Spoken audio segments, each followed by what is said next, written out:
Wel, bore da pawb, bore da, mae'n hyfryd. Mae'n teimlo fel bob wythnos, mae'n mwy o bobl yn y capel, and mae hynny'n hyfryd. Mae'n nice i weld lot o wynebau am y bore yma. So, croeso i pawb sydd yma yn y deilad, a pawb sy'n adre, croeso hefyd lle bynnag da chi. Os da chi yn yr ardal, please, mae'n y dal tipyn bach o lle, so dewch os da chi'n byw yn agos. Now, dwi'n really licio'r grŵp cymuned ni. Mae grŵp cymuned, mae'n lot o grwpiau cymuned yn Caer Salem. So os da chi eisiau bod rhan o un, please, gofynnwch chi fi neu Rhys neu Arwel. But yeah, a hen y bryd, da ni'n mynd trwy'r salmau, a dwi'n just wrth fy modd hefo nhw. Maen nhw'n really encouraging, maen nhw just yn, really dda i mynd trwy hefo'n gilydd. A'n wythnos yma, oeddwn ni edrych ar Psalm 96, so mae Conan just yn hapus i darllen hwn i gyd. Canwch gan newydd i'r arglwydd, y ddaear gyfan, canwch i'r arglwydd. Canwch i'r arglwydd, canmolwch ei enw, a dweud bob dydd sut mae'n achub. Dwedwch wrth y cenhedloedd mor wych ydy wrth yr holl bobloedd am y pethau rhyfeddol mae'n ei wneud. Mae'r arglwydd yn ddew mawr ac yn heiddi ei foli. Mae'n heiddi ei barchu'n fwy na'r diwiau eraill i gyd. Ei lunod diwerth ydy diwiau'r holl bobloedd, ond yr arglwydd wnaeth greu'r nefoedd. Mae ei sblander a'i urddas yn amlwg. Mae ei gryfder a'i harddwch yn ei deml. Dewch, bobl y cenhedloedd, cyhoeddwch. Cyhoeddwch mor wych a mor gryf yw'r arglwydd. Cyhoeddwch mor wych ydy ei enw da. Dewch i'w deml i'w gyflwyno rhodd iddo. Plwgwch i addoli'r arglwydd, sydd mor hardd yn ei gysygyr. Crynwch o'i flaen, bawb drwy'r byd. Dwedwch ymysg y cenhedloedd, yr arglwydd sy'n teyrnasu. Felly mae'r ddaear yn saff, does dim modd ei symud. Bydd e'n barnu'r byd yn deg. Boed i'r nefoedd a'r ddaear ddathlu'n llawen. Boed i'r môr a phopeth sydd ynddi weiddi. Boed i'r cynheia a'r cnydau ddathlu. Bydd holl goed y goedwig yn siffrwd yn llawen. O flaen yr arglwydd am ei fod yn dod. Mae'n dod i roi trefn ar y ddaear. Bydd yn barnu'r byd yn hollol deg. A'r bobloedd i gyd ar sail beth sy'n wir. Mae'n just Psalm fantastic, really da. So, please darllenwch trwy'r wythnos hefyd. But mae'n cychwyn yn just yn deud, canwch can newydd i'r arglwydd. And da ni eisiau canu can newydd, just because mae Duw dal ar waith. Obviously, da ni gyd i cael blwyddyn, neu mwy na blwyddyn anodd, mae lot o pethau wedi digwydd, but mae Duw dal ar waith, mae dal yn gweithio, mae dal yn gwneud pethau newydd, and mae bendant, mae Duw yn heiddi o bob mal. So dyna pam da ni'n cychwyn hefo'r ddoli. Dwi'n wir edrych ymlaen i clywed at Robin a fi yn be maen nhw'n hefo ar eu calon nhw nes ymlaen. But cyn clywed ganddyn nhw, da ni'n ymuno efo'n gilydd trwy ganu. A just i atgoffa pawb, os da chi yn y deilad, please paid a canu hefo lleisiau. Gobeithio cyn bod hir fyddwn ni gallu, but rhaid just hwmio neu clapio neu rhywbeth.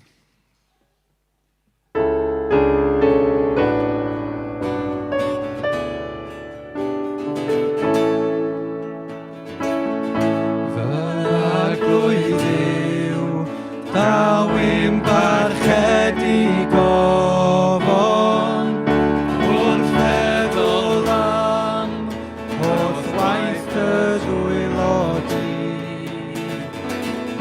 Yng nghanes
da ni ddim yn gallu canu hefo lleisiau. Can, fenaid, can.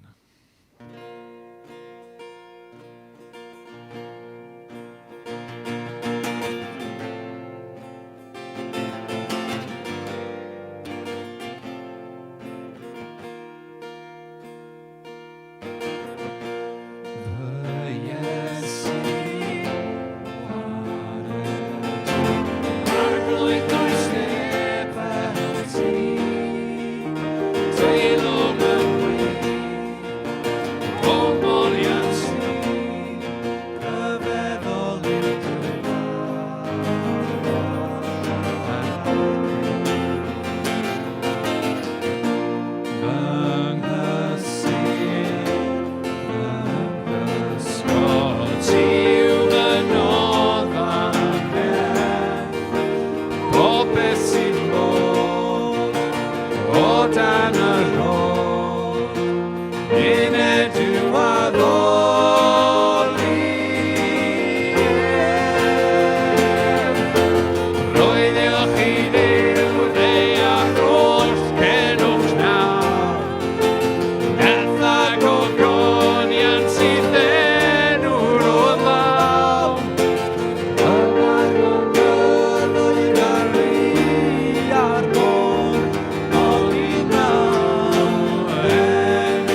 Mor rhyfedd yw ei weld ar gros, yn marw ar Calfaria,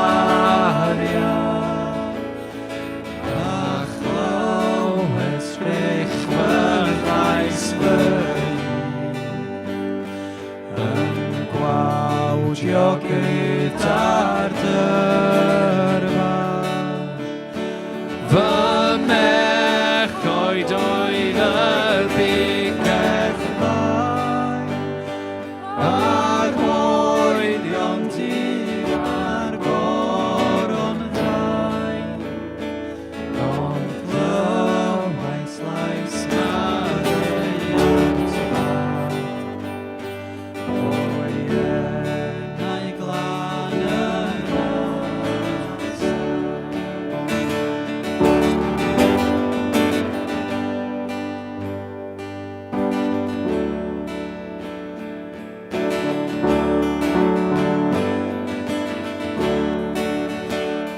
Does dim yn ffrostiau y rhwng,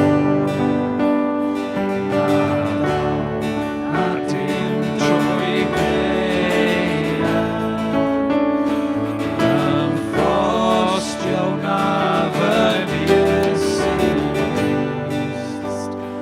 ei gwrsau at gafodiad. Diolch am mwy am brofiad, am byd i wn ond dyma'r o. Ni'n gweithyn dim i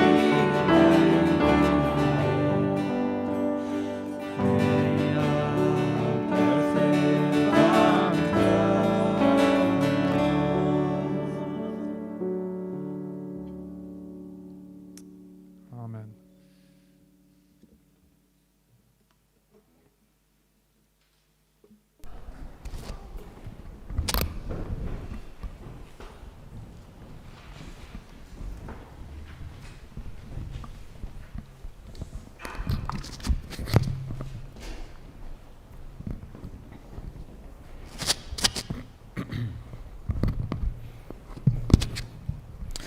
Wel, diolch fawr iawn i Martin a'r band am yn harwain i bore yma. Oedd hwnna'n addoliad hyfryd ac yn ddechrau da iawn i'r diwrnod ac i'r Oedfa, dwi'n meddwl. Mae'n dda dechrau gyda salm, wrth gwrs, sy'n salm mor arbennig a jyst cael addoliad egniol le da ni yn gallu rhoi yn gorau i Dduw. Bydd Robin a Ffi yn rhannu mewn ychydig, so dwi'n ddiolchgar iawn iddyn nhw. Mae nhw sydd yn pregethu ac yn rhannu gyda ni bore yma. Falle byddwch chi'n sylwi tymor yma mod i'n pregethu bach yn llai, fydd yna rhywun arall bob yn ail wythnos. Mae yna ddau rheswm am hwnna. Y rheswm ymarferol, sef ar ryw bwynt bydd gennau fwy o ddyletswyddau eto yn Dyffryn Nanlle, lle dwi hefyd yn weinidog. Ond hefyd, mae jyst yn dda, dydy, bod ni yn meithrin a defnyddio mwy ohona ni. Dwi byth yn iach bod chi dim ond yn clywed gan y gweinidog, achos mae pawb yn yr eglwys gyda rhywbeth i gyfrannu, a mae Duw yn dangos rhyw ongl wahanol o'i air ar efengil i bawb. Felly, tymor yma byddwn ni'n clywed mwy o leisiau a mae hwnna yn beth da gobeithio. So, y cyhoeddiadau bore yma, yr unig gyhoeddiad rili yw dweud bod hi'n dechrau wythnos cymorth Cristnogol, ac felly yn ôl yn harfer mi fydd y casgliad rhydd, sef, pan ni'n deud casgliad rhydd yn pobl, be mae casgliad rhydd yn golygu? Well, basically, just a cash sy'n yn y plat ar y ffordd allan. So mae'r casgliad rhydd a'r casgliad dros neges destun, text message, syl yma a syl nesaf yn mynd tuag at cymorth Cristnogol. Dyna gyd dwi'n mynd i ddeud am hynna heddiw, ond syl nesaf byddwn ni'n dangos ffilm fydd yn sôn mwy am pwyslais wythnos cymorth Cristnogol eleni. Felly, casgliad heddiw trwy'r wythnos a syl nesaf mynd i cymorth Cristnogol. Felly, dyna gyd sydd gyda ni gyhoeddi am nawr. Jyst atgoffa chi hefyd fod, mae'r gwaith plant yn dechrau Sul nesa, yn dydy? Felly, mae hwnna'n gret ar ôl blwyddyn a hanner o dim ond wneud pethau plant a teuluoedd ar Zoom. Sul nesa byddwn ni'n ail ddechrau gwaith plant wyneb yn wyneb. So, jyst i esbonio'n sydyn sut fydd hwnna yn digwydd. Cyn y pandemig, wrth gwrs, oedd teuluoedd gyda ni am hanner cynta'r Oedfa ac wedyn yn mynd lawr grisiau. Ond mwyn lleihau y risg o transmission a cadw pawb yn ddiogel, mi fyddwn ni'n gofyn i'r plant fynd yn syth lawr grisiau am y tro, a bydden nhw'n treulio'r awr gyfan lawr grisiau yn cynnwys rhywfaint o ddoliad, cynnwys lot o gweithgareddau gwahanol, fydd gobeithio'n fendith i'r plant. A wedyn yn tymor yr Hydref, gobeithio gallwn ni gael fwy o sort of blended approach eto, le mae'r plant gyda ni fyny fama fwy a chydig bach lawr grisiau. So, da ni yn gofyn i'r teuluoedd a plant sydd eisiau dod i'r gwaith plant i gofrestru flaen llaw yn yr un ffordd a mae pawb arall yn gwneud drwy e-bostio oedfaon@caersalem.com. Ideally erbyn nos Wener, ond yn sicr erbyn nos Sadwrn. Os ydych chi yn gwylio o adre ac yn blant, dwi'n edrych mewn y camera nawr, ond mae Arwel Nisr reit o flaen y camera, so awkwardly mae fe'n edrych fel bod fi'n siarad gyda Arwel, ond anyway. So, os ydych chi deuluoedd yn gwylio o adre a ddim wedi mentro nôl i'r capel eto, yna ar rywydd, does dim pressure arnoch chi ddod. Mae fyny chi beth ydych chi'n neud a newch beth ydych chi'n meddwl sydd yn iawn ac yn ddiogel i chi. Ond mae yna groeso i blant y teuluoedd ddod nôl i'r capel. Mae yna rai yma, bore yma, mae yna rai yn dod yn barod. So, Sul nesa, gwaith plant yn ail ddechrau, a da ni'n disgwyl mlaen yn fawr i hynny. So, dyna ni, dwi'n meddwl, does na'm cyhoeddiad arall. So, na i just cyflwyno gweddill yr amser i Dduw mewn gweddi cyn bod Robin a Ffi yn dod fyny. O Dduw Dad, i ni yn diolch i ti am bopeth da wyt ti'n gwneud i ni. Da ni'n diolch fod ti yn awdur yn llawenydd ni, ond ti hefyd yn graig i ni pan mae pethau yn anodd. O Dduw Dad, da ni'n diolch am y fraint o gael bod yn eglwys yma pan da ni'n cyd-addoli gyda'n gilydd. Da ni'n diolch fod yna aelodau o'r eglwys yn gwylio o adre. Ond yn fwy o pwysig o Dduw Dad, da ni'n diolch yn bod ni'n cael bod yn bobl dy deyrnas di, bob dydd o'r wythnos ble bynnag i ni yn mynd. Felly o Dduw Dad, gad i'r neges ar hyn i ni amdano bore yma fod yn rym i ni wrth i ni fyw bywyd fel disgyblion i ti, gweddill yr wythnos sy'n agor o'n blaenau ni. Yn arbennig nawr, i ni'n gwahodd yr Ysbryd Glân i roi gair mewn pryd i Robin a Ffi i rannu gyda ni. I ni'n gofyn i ti roi rhwyddianeb iddyn nhw, roi rhyddid iddyn nhw, rannu i calon a rhannu dy air gyda ni bore yma. I ni'n gofyn hyn yn enw arbennig Iesu. Amen.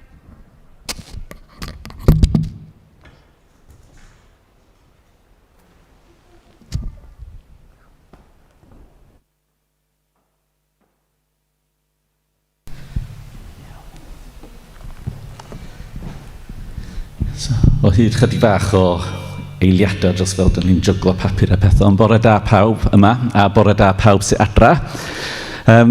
Diolch Martin am yr arroddoliad, a diolch yn arbennig am ddechrau efo can nath ni ganu yn ein priodas ni dros 30 o mynyddoedd yn ôl, chydig os yn ôl, na ni. Da ni efo'r fraint bore yma o rannu allan o rei adnodau sy'n mwy o heriol y Beibl. Ond dydy'r un ohoni rili yn bregethwyr neu'r athrawon naturiol yn y ffordd fysach chi'n disgwyl, so bear with. A mae Ffi jyst yn casau fod i fyny o flaen bobl yn arbennig o flaen y camera hefyd, so dyna ni. A da ni am fod yn darllen lot o hwn, jyst i wneud yn siŵr fod ni'n cael o'i gyd i mewn. So da ni am edrych ar 2 rhan o'r Beibl. Rhan cyntaf allan o Actau 2, 42, 47. Roedd nhw'n dal ati o ddifri, yn dilyn beth oedd yr apostolion yn ei ddysgu, yn rhannu popeth, yn bwyta a dathlu swper yr arglwydd, ac yn gweddio gyda'i gilydd. Roedd rhyw ymdeimlad o rhyfeddol dwfn yn eu plith nhw. Roedd yr apostolion yn gwneud gwirthiau rhyfeddol oedd yn dangos fod Duw gyda nhw. Roedd pawb oedd yn credu yn teimlo'n bod nhw'n deulu ac yn rhannu popeth gyda'i gilydd. Roedd nhw'n gwerthu eu heiddo mwyn gallu helpu pwy bynnag oedd mewn angen. Roedd nhw'n dal ati i gyfarfod bob dydd yng Nghwrt y Deml ac yn bwyta a dathlu swper yr Arglwydd yn hau ei gilydd. Roedd nhw'n moli Duw a roedd agwedd pobl tuag ati nhw yn bositif iawn. Roedd mwy a mwy o bobl yn ymuno â nhw ac yn cael eu hachub gan Dduw bob dydd. Hwn o Actau 4, 32 i 35. Roedd undod go iawn ymhlith y credinwyr i gyd. Doedd neb yn deud fi bia hwnna. Roedd nhw'n rhannu popeth gyda'i gilydd. Roedd cynrychiolwyr Iesu yn cael rhyw nerth ryfedd i dystio'n glir fod yr Arglwydd Iesu wedi dod yn ôl yn fyw. A roedd nhw i gyd yn teimlo fod Duw mor dda tuag ati nhw. Doedd neb ohonyn nhw mewn angen am fod pobl oedd yn berchen tir neu dau yn ei gwerthu ac yn rhoi'r arian i'r apostolion i'w rannu i bwy bynnag oedd mewn angen. So mae'r darnau yma o'r Beibl yn rhan yn Actau, yn amser o dyfiant exponential. Mae'r apostoliaid wedi bod trwy newid enfawr. O'r amser lle oedd Iesu wedi treulio 3 mlynedd yn pregethu i dyrfawdd mawr, yn buddsoddi mewn i'r 12 ohonyn a merched, ac at y foment yma lle mae'r disgyblion Iesu yn dysgu 5,000 a mwy o gredinwyr newydd sut i fyw fel nath Iesu dysgu nhw. So, da ni am ddechrau trwy edrych ar be nath y disgyblion brofi efo Iesu a sut nath hynny siapio eu bywydau trwy 3 rhan o fywyd. So, hwyl a chyfeillgarwch, cenhadaeth a charedigrwydd a gweddi. So, hwyl a cyfeillgarwch. Nath y disgyblion cerdded a siarad efo Iesu, mynd i priodysa a partis efo fo, rannu prydau o fwyd. O holl ffordd trwy Gospels, fedrwch chi gweld ei disgwyliadau yn cael eu herio. Pan dyweddodd disgyblion Iesu i bobl gymryd eu blant i ffwrdd, nath Iesu cymryd nhw ar ei lun a dysgu'r oedolion allan o'r perthynas a'r plant. Nath o edrych allan am cymeriadau dodgy a nath o fwynhau ei gwmni. Roedd Iesu'n hollol fwriadol, intentional. Os da ni'n edrych ar y disgyblion nath o gasglu, da ni'n gweld o sefydlu perthnasoedd rhwng pobl doedd ddim efo unrhyw beth yn gyffredin, heblaw ei diddordeb yn Iesu. Casglo trethu, roedd Iddewon yn cysidro fo yn frydachwr, efo pysgotwyr, interesting mix, and oedd Iesu yn mynnu anrhydeddu merched. Nath Iesu siapio ffordd oedd y disgyblion eu trin ei gilydd a cymunedau wnaeth nhw ymweld â. Rododd nicknames Iago ac Ioan, meibion y daran, o hothead brothers, oedd am alw tan lawr ar y trefi nath wrthrod Iesu. Sut nath Iesu trin ei syniad? Nath o ddim deud fysa nhw ddim yn gallu galw tan lawr, ond nath o herio nhw i defnyddio pa bynnag bŵer oedd gynddyn nhw dim i ddinistrio bywydau pobl, ond i'w achub nhw. Luc 9. Wnaeth nhw weld y ffordd nath Iesu gysylltu efo dad Duw. Roedd nhw'n rannu intimacy mae teuluoedd yn profi wrth fwyta efo gilydd, wrth thrasio pell allan o gofyn cwestiynau ychwanegol i Iesu i drio deall y pethau roedd nhw wedi clywed ond dysgu bobl. Nath Iowan bwyso ar Iesu i ofyn cwestiynau iddo. Mae yna gymaint o straeon yn y Gospels am bethau digwyddodd wrth iddyn nhw fwyta efo'i gilydd. So dyna hwyl a chyfeillgarwch. Beth am cenhadaeth a charedigrwydd. So ffordd Iesu o ddysgu oedd, go on, rhowch gynnig arni. A nath Iesu anfon y 12 disgybl yn Luc 9, a wedyn y 70 dilynwr yn Luc 10, gan ddweud wrthyn nhw i bregethu Deyrnas Duw a iachau'r cleifion. A daeth nhw nôl yn llawenhau ac yn dweud, Arglwydd, mae hyd yn oed y cythreiliad yn ei fyddhau wrth i ni dy enwi di. Dysgon nhw beth oedd yn ei olygu pan nath Iesu roi pŵer ac awdurdod iddyn nhw. i wneud y pethau yma yn ei enw ef. Felly roedd Iesu yn ei helpu nhw i gysylltu efo Dad Duw ac i dyfu ei ffydd i gario teyrnas Duw. Mae'r Efengylau yn siarad yn rheolaidd am y tosturi oedd gan Iesu tuag at unigolion a chymunedau. Wnaethon nhw ddysgu sut nath Iesu newid ei amserlen ei hun oherwydd y tosturi yna.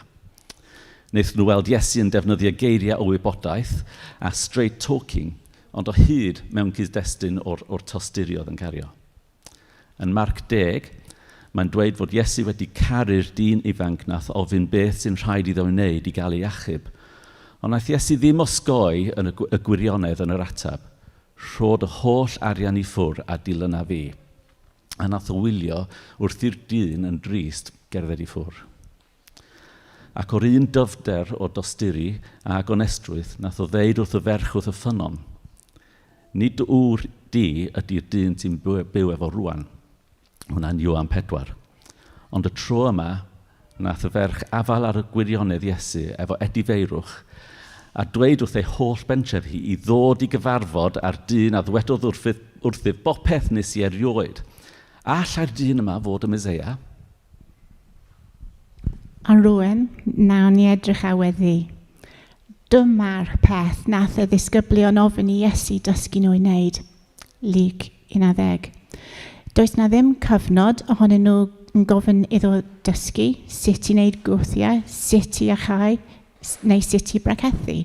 Ond roedd na rhywbeth oedd nhw'n medru gweld yn y ffordd oedd Iesu gweddio nath gymryd nhw tu hwnt i brofiad gweddi ffydd i mewn i rhywbeth arall. Wrth i Iesu ddangos ei berthynas efo'i dad a'r ysbryd glân wrth iddo weddio. Felly dyna chydig o bethau, da ni wedi dewis canolbwyntio arnyn nhw o daith nath y disgyblion brofi efo Iesu, ond be wnaeth nhw wir ddysgu ar y daith yma? Oherwydd y nyddiau cynnar yr eglwys, fydden nhw wedi dal y pethau pwysica yn ei meddyliau a trosglwyddo fo i bobl eraill. A mae Actau, wel mae hwnna'n stori antirwyr, y sut oedd yn edrych yn yr eglwys gynnar. Ond be oedd y curiad calon tu ôl i'r gweithgareddau? Sut naeth y curiad calon ddylanwadu ar beth oedden nhw'n wneud a sut oedden nhw'n wneud o? 1 Ioan 4, 7 a 8. Ffrindiau annwyl, gadewch i ni garu yn gilydd, am fod cariad yn dod oddi wrth Dduw. Mae pawb sy'n caru fel hyn wedi yn ei plentyn i Dduw ac yn nabod Dduw. Os ydy'r cariad hwn ddim gan rhywun, dydy'r person hwnnw ddim yn nabod Dduw chwaith, am mae cariad ydy Dduw. So cafodd Ioan y datguddiad yma o hunaniaeth a natur Duw. Sgrifennodd Ioan ei lythyrau amser hir ar ôl y digwyddiadau yn Acta. Ar ôl iddo gael profiad o arwain credinwyr yn ei ffydd, a chael amser i fyfyrio beth oedd e wedi ddysgu am Iesu a beth oedd angen i gredinwyr wybod. Mae o'n ddiwinyddiaeth eiddfed fel petai. A datguddiad Ioan, mae adnabod Duw yn edrych fel ymarfer a dangos ei gariad. Cariad ydy Duw, ei natur ydy cariad.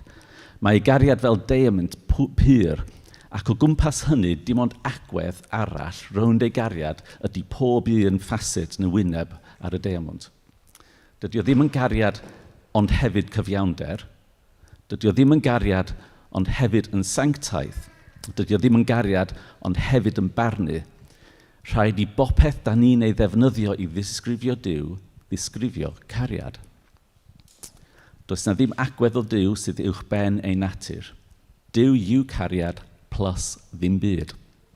A da ni'n ymarfer ei gariad. Mae pob agwedd sy'n cael ei ddangos gan Duw yn dangos ei gariad. 1 Ioan 4, 9 i 11. Dyma sut nath Duw ddangos ei gariad ato ni. Anfonaf ei unig fab i'r byd, mwyn i ni gael bywyd drwyddo. Dyma beth ydy cariad. Dim y ffaith ein bod ni'n caru Duw, ond y ffaith ei fod wedi'n caru ni ac anfon ei fab yn abeth oedd yn gwneud iawn am ein pechod â ni. Ffrindiau annwyl, os ydy Duw wedi'n caru ni gymaint a hyn, dylen ninnau hefyd gar ein gilydd. So mae cariad Duw yn cael ei ddangos ar ffurf y groes. Mae'n hunan roi, self-giving. A roedd o'n rhyddhau maddeuant hyd yn oed wrth iddo ddioddef. A mae cyfiawnder Duw yn adfer ddim jyst yn talu nôl. Dydy cyfiawnder Duw ddim yn talu nôl beth sydd ar goll, ond yn adfer yn llwyr.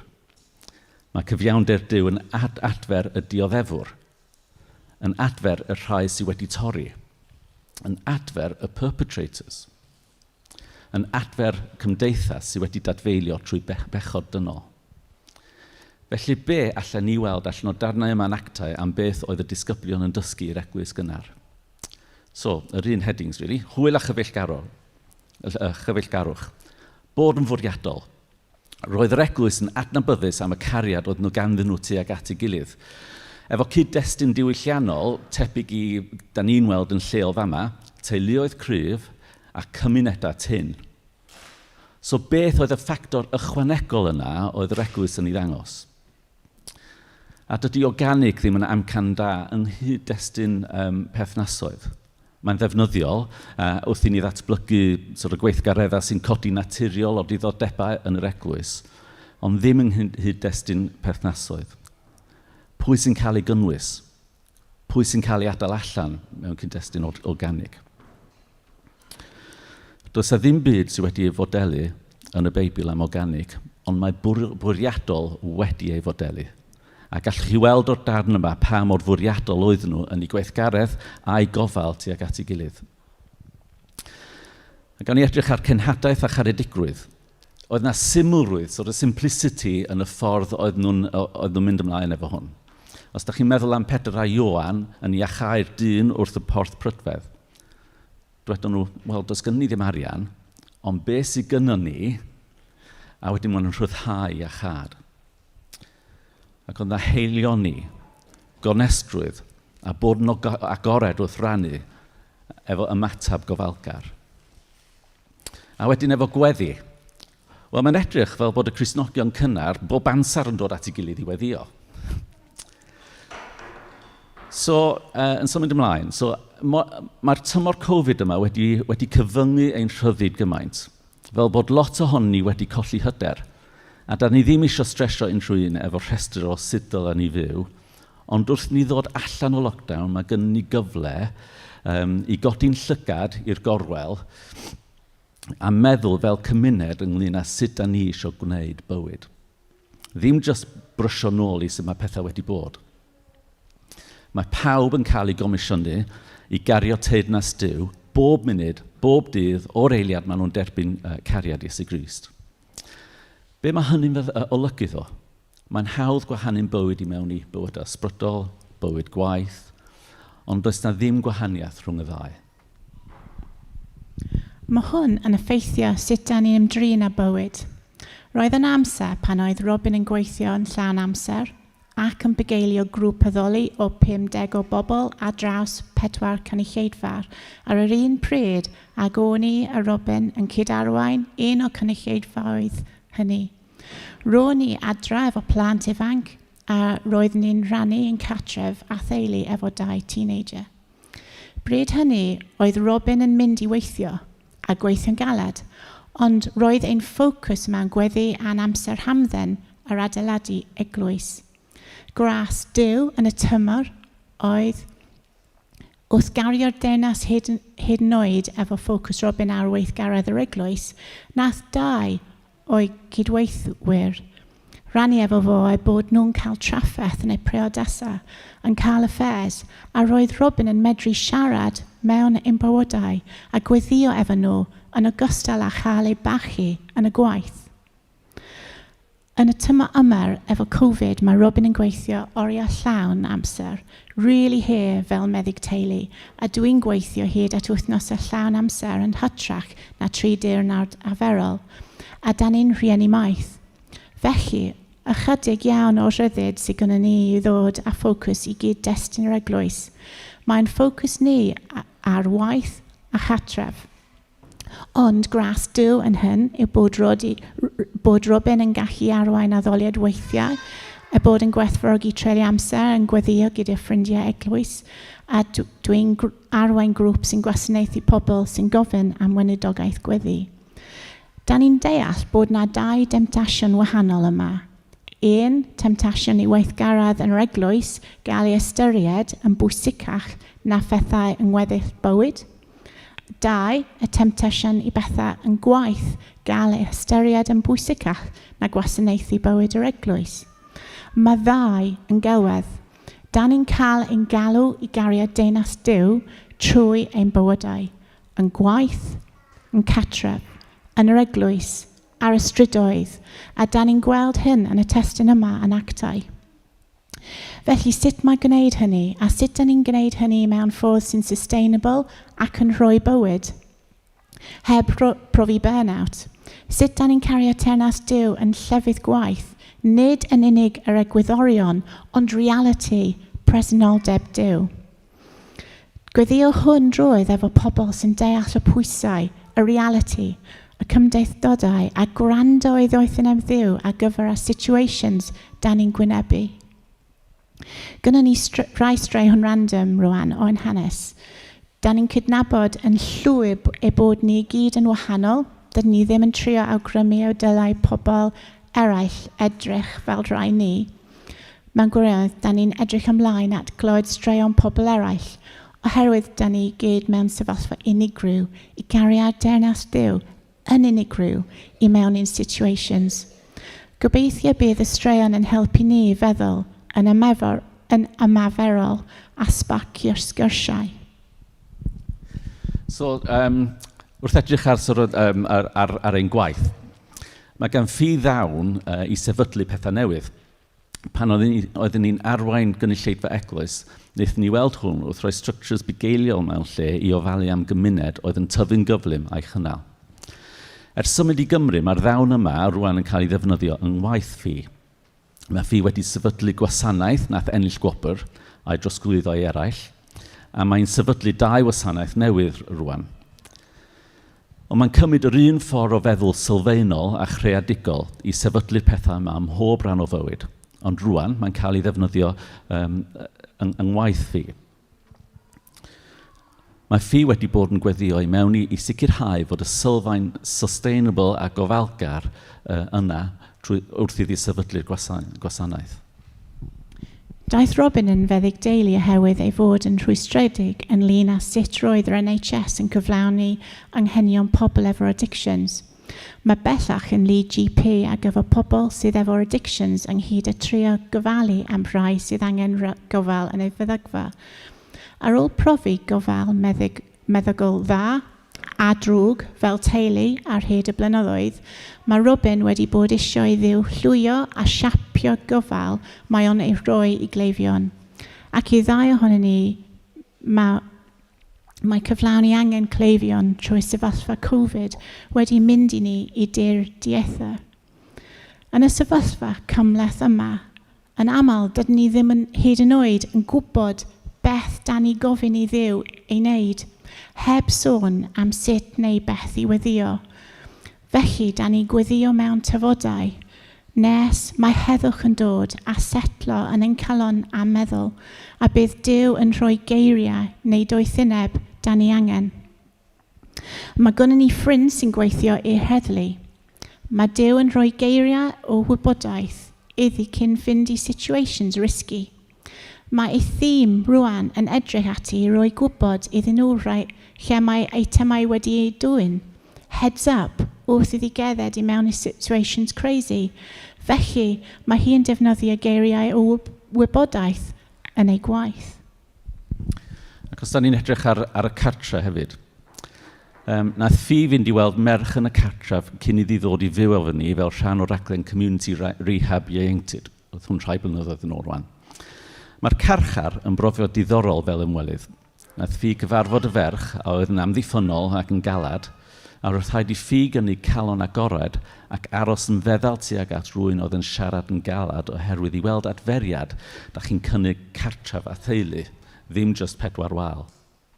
Wrth gynnu calon agored, da chi'n gwahodd taith emosiynol, a felly hynny fynd un ffordd neu'r llall. Roedd un hogyn yn byw efo ni I ddianc rhag y drug pushers oedd yn mynd ar ei ôl am ddyledion oedd yn methu talu. Rwan, y disgwyliad oedd y dylai fo eisiau fod rhoi gorau i'r cyffuriau. Mewn reality, oedd eisiau dianc y drug pushers heb roi'r gorau i'r cyffuriau. Doedd o ddim yn meddwl fysa ni'n sylwi. Well, felly, fe wnaethon ni I herio fo, a gweithio efo fo nes iddo fod yn rhydd o gyffuriau am fus cyfan. A wedyn bryd hynny, nath o ddod ata ni efo penderfyniad really onest. Doedd o ddim eisiau byw heb gyffuriau. A fel Iesu yn gweld y dyn ifanc yn cerdded oddi wrtho, wnaethon ni wylio fo'n gadael ein cartref efo calona traumatoredig. Ond llawenydd y stori yma ydy, aeth o I Australia, da chi'n gwybod beth sy'n dod nesaf? Aeth o I Eglwys Hillsong, dod yn Gristion a rhoi'r gorau gyffuriau eto. Felly roedd na ffiniau yn ei lle, sgyrsiau onest ac anodd, ond sgyrsio oedd yn rhoi bywyd. Roedd yn arferol yn yr eglwys yna, lle o'n i'n ddarno honno fo, I bobl oedd bia cartref gael bobl yn byw efo nhw. Felly, bod ein ymwelwyr ar y pen extreme o hynny, roedd bobl yn gwmpas yn deall y pwysau oedd ni'n gwynebu. Y bendith gaethon ni o'r gymuned? Wel, oedd gweld bobl yn gweddïo'n rheolaidd drosta ni ac yn extras ifanc, bobl yn galw heibio trwy'r amser, a roedd yna 2 agored a rhannu bywydau. A fe wnaeth hyn dorri'r intensity o beth oedd ni'n ei wynebu. Oedd nhw ella chwarae gyda'n plant os oedd gyda ni sgwrs anodd I gael efo person ifanc, neu treulio amser efo person ifanc os oedd ni angen gwario amser efo'n plant. A wnaethon ni brofi y pwysigrwydd adnabod i'n gilydd, rhannu gofod a bywydau a gofal a gweddi I fod yn bresennol. Rhannu bywydau ac angen. Pan mae rhywun wir yn sâl, un o'r sialensiau mwyaf i'r holl deulu I unigedd ac isolation. Pan oedd fi yn sâl efo triniaeth cancer, fyswn ni'n cymryd y plant I gyfafodydd yn yr eglwys a gweithgareddau iddyn nhw gysylltu efo ffrindiau a derbyn anogaeth yn ei ffydd a'r cyfle I addoli. Ond mwyn alluogi hyn, fysa bobl yn methu cyfarfod eglwys I eistedd efo ffi, hyd yn oed pan oedd hi'n methu siarad achos oedd hi rhy sâl. Just I fod efo hi a chario presenoldeb Duw ata hi. Da ni'n gweld gostyneiddrwydd, humility. Da ni wrth ein bodd yn rhoi I eraill. Ond mae'n cymryd gostyneiddrwydd go iawn I rannu anghenion a hynod mwy I dderbyn help gan eraill. Da ni wedi derbyn help, doedd ni ddim angen weithiau, oherwydd roedd y bobl oedd yn cynnig yr help yn trio bod yn rhan o'r gymuned. Weithiau fydden nhw'n gwneud pethau mewn ffordd doedd ni ddim isio. Ro'n ni'n byw efo teulu, lle oedd un o'r lodgers wedi glito strip o bapur wal y fforong I fyny. A oedd hwn yn ei ystafell fyw nhw. Ond wnaeth nhw ddim dod o fe lawr, ddawd nhw gadw fo I fyny fel delwedd o gariad cafodd ei rannu yn ei cartref. Dwi ddim yn meddwl fys ni yn wedi copio fo hynny, jyst I bod yn on. Ond mae'n fynegiant o ostyngeidrwydd I dderbyn gan eraill yn ogystal â rhoi. A da ni'n gweld tystiolaeth o'r lefel hon o ostyngeidrwydd yn Actau. Cyflwyno anghenion a phobl yn gwerthu popeth ac yn rhannu popeth oedd ganddyn nhw. Safon y hen testament o ddegymu o tithing oedd rhoi y 10% cyntaf o gynnyrch neu arian I ddiw. Yma, da ni'n gweld safon y testament newydd. Allan o'n cariad at ddiw, da ni'n rhoi popeth iddo. Da ni'n rhoi popeth yda ni a phopeth sydd gyda ni, a wedyn yn dweud, dad ddiw, mae popeth yn eiddo I ti, faint ddyla ni gadw. Mae'n pwysleisio curiad calon heilioni o roi o gariad. Faint da ni angen doethineb Duw yn y gorllewin, lle mae gynnu ni gymaint, ond hefyd lle mae'n adlodi yn lleol a thlodi a newyn dros y byd. Rhan, oedd yna gyflwyniad ar ei rhys am Von Round yn ddiweddar, a mae yna awgrymiadau am hwn am bethau sy'n cadw ni'n iach. Yn yr eglwys yma, mae yna weithgareddau gret yn mynd ymlaen. Gwasanaethau a grwpiau ar gyfer dysgu a chysylltu. Ond ein ffocws heddiw ydy edrych ar sut allan ni fel unigolion gario teyrnas Duw mewn i'n cartrefi, gwaith a chymuned. A da ni am grwydro trwy profiadau personol a'r syniadau, dar i rhys yr i rownd, i feddwl amdanyn nhw yng ngoleuni'r darn yma o Actau. A da ni'n gobeithio fydden nhw'n annog syniadau neu sgyrsiau ynglyn â sut y gallwn ni fel cymuned gario teyrnas Duw yn ein bywydau dyddiol. So'r un cyntaf oedd cysylltu ag eraill. Mae'n bwysig i ni dreulio amser a cael ffrodau bwyd efo eraill. Y rhai lle gynnon ni gysylltiad naturiol a rhai lle does gynnon ni ddim cysylltiad naturiol. Mae'n cymryd mwy o intentionality i gysylltu lle does na'r cysylltiad naturiol yna. Ond mae'r cyfleoedd yna mor bwysig. Does gan ein merch maeth ni ddim diddordeb yn yr eglwys, ond mae hi wedi caru'r cwiz wythnosol bob oed, mae CPC yn gynnal. A mae hwnna wedi galluogi i gyfarfod bobl, chwerthin efo nhw yn ystod lockdown, a mae wedi bod yn lifesaver i ni, really, trwy godi pwysau gofal oddi arno ni am awr. A hwn ydy'r unig digwyddiad rheolaeth sydd wedi galluogi hi i gysylltu a gwneud ffrindiau. Gweithgaredd corfforol. Mae Robin yn cysylltu efo Duw yn y mynyddoedd. Dwi'n wneud wrthgedded ar hyd y traeth wrth ymyl y môr. Mewn bywydau sy'n brysur ac yn gymleth, os ydych chi cael trafferth i gael amser tawel, beth am joinio fo efo gerdded a cael taith cerdded gweddi. Mae cerdded gweddi yn gadael i ni ymarfer clywed a dysgu cariad calon Duw ar gyfer pobl yn ein cymuned wrth i ni gerdded a gwrando arno. So beth am dysgu sgiliau newydd? Mewn gwirionedd mae hwn wedi bod yn un anodd i ni. Dydyn ni ddim wedi bod ar capacity drwy lockdown, ond da ni yn cydnabod i werth. A da ni wir yn gwerthfawrogi y sgiliau random sydd gan bobl a'r ffordd gallen nhw helpu ei gilydd. Da ni wedi gwerthfawrogi Alwena yn merch yn cymryd amser i fodelu clai gyda'n merch maeth. Eben yn chwarae basketball efo i. Dydy o ddim yn gret ar hynny. Fi yn cefnogi gweu a choginio, a dwi wedi bod yn dysgu caneuon Ariana Grande. Come on. Ac o ran y cyfle, dwi wedi ymuno â grŵp ar-lein yng Nghymru i gefnogi gweinidogaeth broffwydol. Mae'r llawenydd o ddysgu a chysylltu efo bobl i ddatblygu doniau gweinidogaeth Duw wedi bod yn anhygoel. Mae eraill mor zoomed out erbyn diwedd y dydd fysa hynny ddim yn bendith iddyn nhw. Gweith rhedodd rhoi a cheredigrwydd. Y weithred cyntaf o garedigrwydd yn y tymor yma ydy cydnabod bod Covid wedi bod yn sefyllfa stressful iawn, ffyrdd gwahanol i bawb. Y rhai sydd wedi gweithio flat out a sydd wedi cael cyflog, y rhai wedi cael amser i lenwi ond dim cyflog, y rhai sydd wedi byw ar ben eu hun, y rhai sydd wedi cael gormod o bobl yn y tŷ ar unwaith. Da ni wedi gwerthfawrogi. Y rhai sydd wedi gadael anrhegion neu flodau a garreg y drws. Y rhai wedi eistedd efo ni yn yr ardd pan gafodd ei ganiatau. Y rhai sydd wedi siopa ni.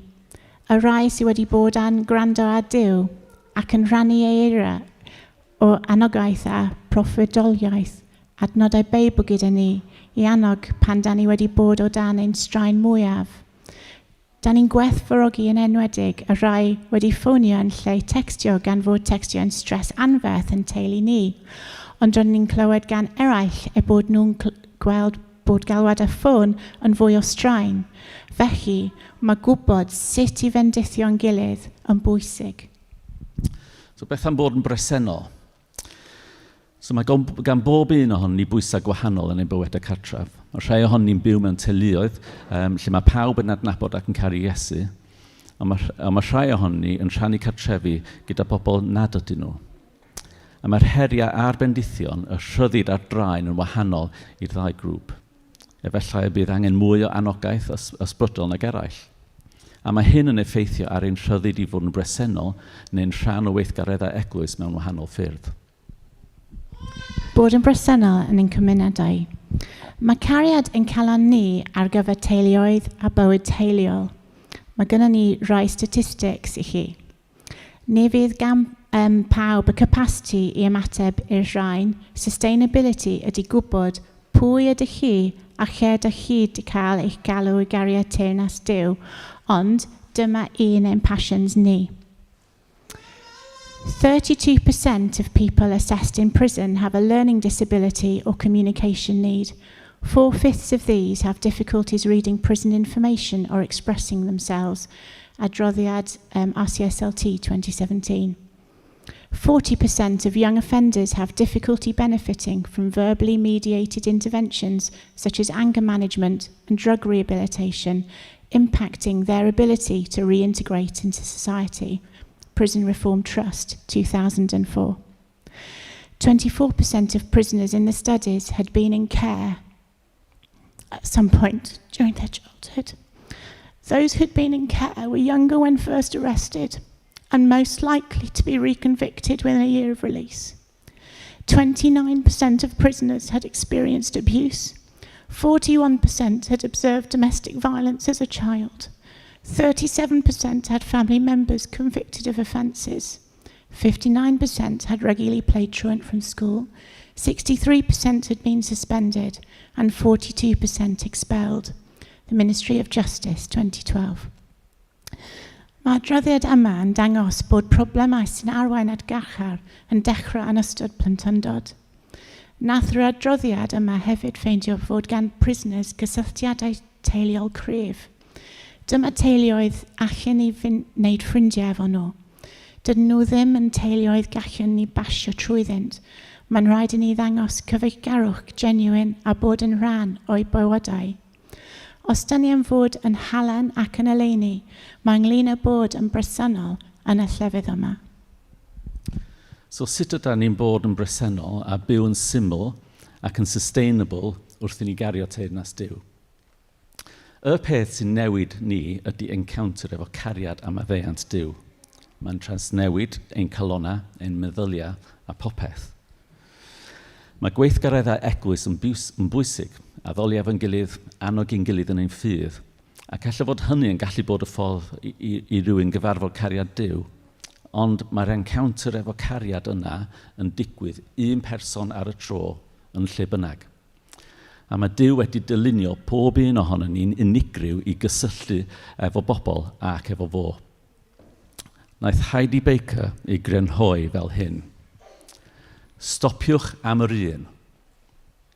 Addoli, syllu ar Iesu, cysylltu â galon dad, derbyn yr ysbryd glân. Yna, stopio am yr un sydd o'ch blaen chi, i'w caru a'i gariad ef. Stopiwch am yr un, ac yna stopiwch am yr un. Diolch.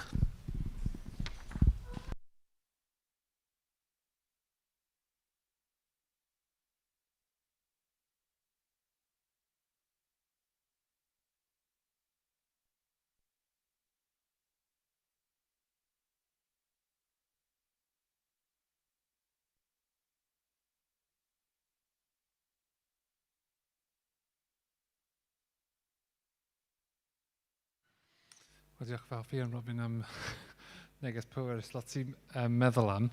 Nawn ni gorffen y gwasanaeth ymateb i hwn trwy canu un can.